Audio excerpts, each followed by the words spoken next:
Today's the Sunday of Thomas, which we remember 8 days later is literally a week, but 8 days has another symbol. The number 8 in Scripture is the day of eternity, that eternity has broken in. We know that. The number 8 symbolizes eternal. So even though it was a week later, the story of today that we proclaim in the gospel is that it's about eternity breaking into time. And we know the idea of where Thomas is and so on and so forth. And he's not there. We don't know why he's not in the upper room when Jesus appears the first time, the day of the resurrection itself. But that would also, by the way, affirm that the first day of the week became the central focus for Christians. That it was no longer the Sabbath day, it was the 8th day, the day beyond the 7th, the day beyond time, because God now has fully and physically broken into this reality and laced this reality with his own life. But Thomas isn't there. We don't know why he's not there, as I said. Could he have not been there because he heard the rumors that Jesus was, at least the tomb was empty, maybe not that Jesus was risen, that he didn't know what happened. Maybe he wanted to find out on his own. And I think all those are possibilities. He may not have been running away and hiding and saying, forget it. He's obviously within the vicinity of Jerusalem still. Because to go back up to Galilee, that's a good 90-mile walk. It's a 90-mile walk. So when you read about the Jews going down to Jerusalem to go to the temple, we're talking a serious, serious trek here. And they did it by foot. Anyway, so he's in the area. We don't know why he's not there, but he's not with the company of the apostles. And I've shared this before. One of the very striking things in this story is that Jesus does not make a special appearance to Thomas on a one-to-one. Now, people will have all kinds of things and experiences and so on and so forth, but notice Jesus does not appear to one of the actual apostles on a one-to-one basis. And it's a striking parallel with the story of the appearance to Mary Magdalene too, because, you know, when Mary Magdalene first sees Jesus earlier in the gospel, you know, when she's crying and the tomb is empty and she doesn't know where they took him, you know, and she thinks Jesus is the gardener and says, you know, when she's asked, why are you crying? If you've taken him away, let me know where you put him so I can take him away, because obviously somebody ripped off the body. And there's a lot of language of the Song of Solomon there, by the way. I don't want to go into that gospel. The fact that Jesus addresses her when he asks, woman, why are you weeping? There's this theological, spiritual significance to the word woman. Because like his mother, the idea of someone who gives themselves to the Lord is a mother to the church and a mother within the church, like Eve was a mother. But the idea that the way motherhood and being a woman was meant to be in God's original intent. Anyway, but remember in that story that she sees him, she's overjoyed when she recognizes him when he says her name. And he says, don't hold on to me. And that's a very powerful statement. Don't hold on to me. But yet, later in the upper room, when Jesus appears, he is touched. Come on. I'm not a ghost. I'm not a phantom. Touch me. So what's the difference? What's the difference? And the story of Thomas plays out the difference. And the reason Mary can't hold on to him is not only just because things are different because of the resurrection, nor is it because she's a woman and she's not allowed to touch him. That's not it. Nor is it because you can't touch the dead, because he's alive. You know, somebody posited that, you know, which is true in ancient Israel and in modern Judaism, if you touch a corpse, you have to go through a 7-day purification ritual. But he's not dead. So why can't Mary hold on to him? And it's tied to John's understanding why Jesus does not make a personal appearance to Thomas. Because Thomas has to come to believe, he has to come and connect with the community of the apostles, meaning the church, the place where the apostles are, in a tangible, physical way. Not mentally, not sentimentally. He has to physically be there. And we have to remember that the Gospels lay out the struggles of the disciples to show that we have the same struggles. They had our struggles, we have theirs. There's times they have to fight their egos. They don't understand fully what Jesus is trying to say. They even get a little jealous and envious of each other. All these little frictions that go on within their own community there. But they have to come together. They have to come together. And it's there that Jesus appears. Again, on the 8th day, again, eternity breaking into time. And that's what happens every liturgy when we gather. It doesn't happen, or it doesn't get manifest when we're shopping at the mall or driving down the street or fill in the blank. There's something that happens, like Paul says, when you gather together, when you assemble to be church. There's something that happens there. Right? There's something very different with eating a turkey sandwich versus sitting down at a Thanksgiving dinner. Something different. It's not the same. And like I used the illustration at Pascha, where people say, well, God's everywhere, blah, blah, blah, blah, blah. I can just sit home, watch TV, or have my own spiritual experiences walking down the road, and so on and so forth. Well, that's like saying there's moisture in the air, so I don't need a glass of water.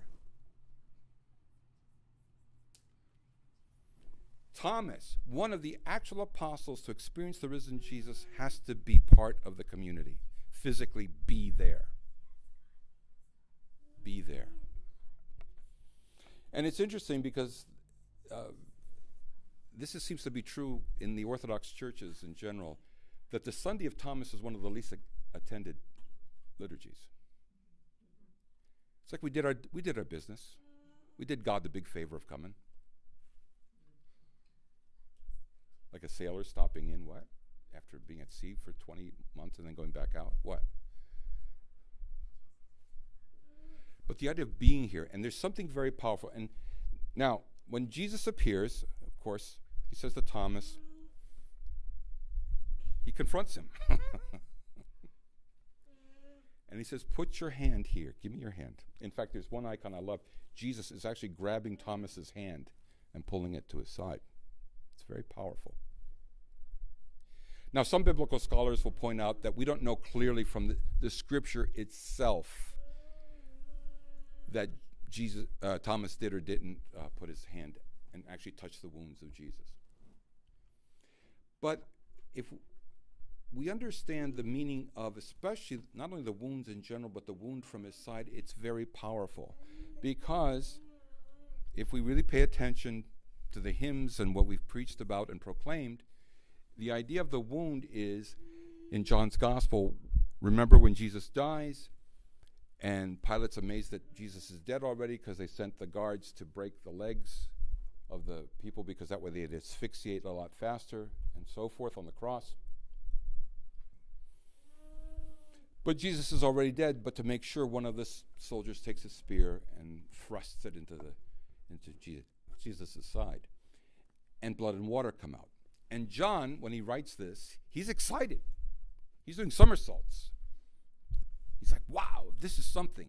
And even in the gospel it's written, and the one who saw this is our witness, meaning the church that's writing it with John. And what he witnessed is real. Not just true in the generic sense of, well, it's a fact, but real. What's real about it? Well, anybody who knows the scripture on an even surface level would immediately parallel it back to the Adam and Eve story, that when God had Adam and wanted to make a bride for Adam, Adam goes to sleep. And it's interesting because all this happens on the, quote, 6th day in the story of creation. That's why we can't say it's 24-hour period here. And Adam is put to sleep. Adam's side is opened up, and out of his side comes his bride. And what happens here is now the bride of Christ starts to be born and birthed. And now to see Thomas, and I love that in the icons, he is actually at least reaching out. and touching the wound of Jesus from where the bride of Christ is birthed. But there's something with the wounds still being there. I've always been, amazed when we think about the resurrected Jesus and the fact that his wounds are still there. And I think it's important to understand why. It's not that there's not going to be a healing or what have you, but God took on our wounds. I think we need to understand this because, people will sit there and I have said this about The Passion of the Christ by Mel Gibson, which, like most Western Christianity, loves to obsess over the physical torture of Jesus, which was horrific. There's no question it was bad. But people physically suffered more than Christ. But what makes Christ's suffering so incredible and mind-blowing is not just what he physically suffered, but can you imagine taking on all the hate, the rage, the fear, the anger, the death, the corruption of every human being that has ever lived or ever will live, and it falls on you like another planet. This is why we can never compare whatever we go through to Jesus. None of us has ever suffered that. We haven't had the whole world, the whole cosmos, with its rage and hate fall on us. And that's what the struggle in Gethsemane is. And the one good thing, parenthetically, Mel Gibson did do in the movie was in the Gethsemane scene, where Satan says to Jesus, "Can one man take on that weight?"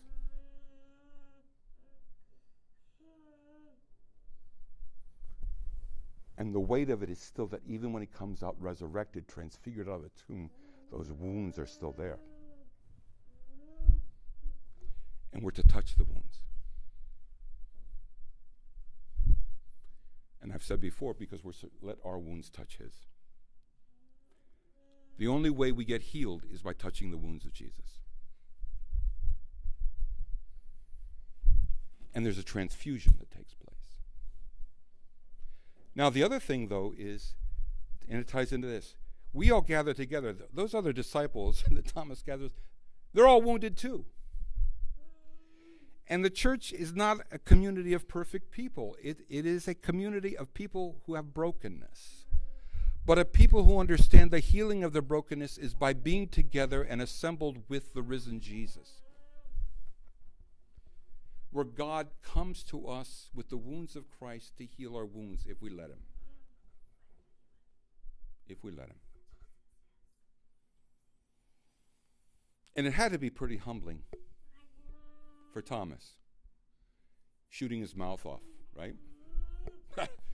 Unless I see this man, okay, for real, unless I see wounds and so forth. But something in him said, all right, I'm going to go be with the other disciples.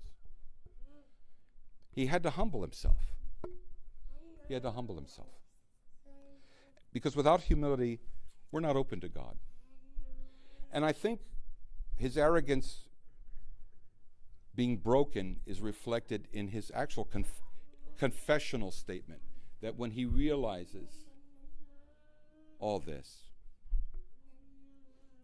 the famous statement, "My Lord and my God, o Kyrios mu και ο Θεός μου."